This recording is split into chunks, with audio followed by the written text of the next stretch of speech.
And now, Fox 13 meteorologist Dave Osterberg with your Sky Tower radar forecast. Yesterday morning at this time, we had a Category 1 hurricane.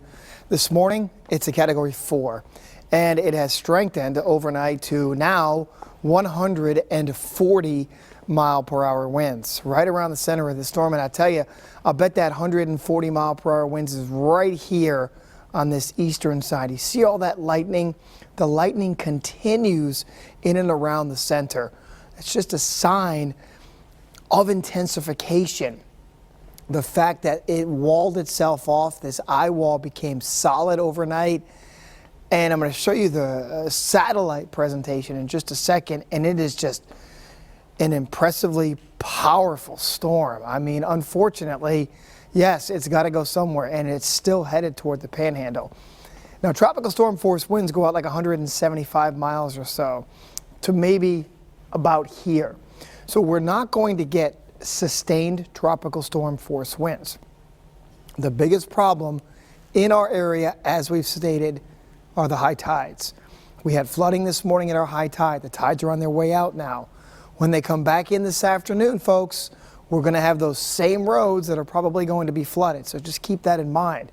We've also got a few showers, although it's nothing significant. These little bands of rain that are wrapped around the very outer edge of the storm. So from Sarasota northward all the way up through Pinellas County, we're going to be dealing with a little bit of squally weather for the morning hours. Inland locations, really nothing more than a little bit of breeze and a sprinkle. Here's the storm. It's been moving north. It's going to start to turn more toward the northeast in response to this. Here's a trough of low pressure out in the plain states moving eastward, and that's going to help to shove it more toward the northeast, which is why we're thinking this afternoon you're looking at, you know, maybe 2 o'clock or so, a landfall close to or just to the east of Panama City. Little pinhole eye. I mean, this storm is huge.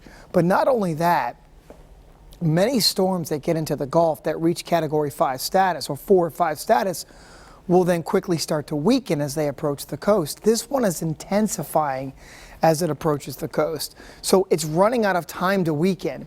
It's running out of time to have what we call an eye wall replacement cycle. So this storm is likely going to move on shore, you know, as a Category 4, at the very least a 3, and go down as one of the strongest storms, if not the strongest storm the Panhandle has ever seen, going back to 1851. It's just huge. So there's your 140 mile per hour winds based at 5 o'clock this morning, moving north at 13. The pressure. Remember we talked about this yesterday. The lower the number gets, the stronger the storm. This number continues to drop.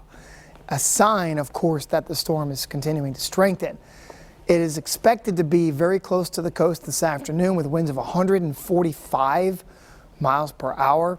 Move on shore, still be a hurricane in the middle of Georgia. First thing tomorrow morning, like 2 o'clock in the morning. Can you imagine that? And then become a tropical storm as it moves through the Carolinas. Look at the water that it's bringing with it.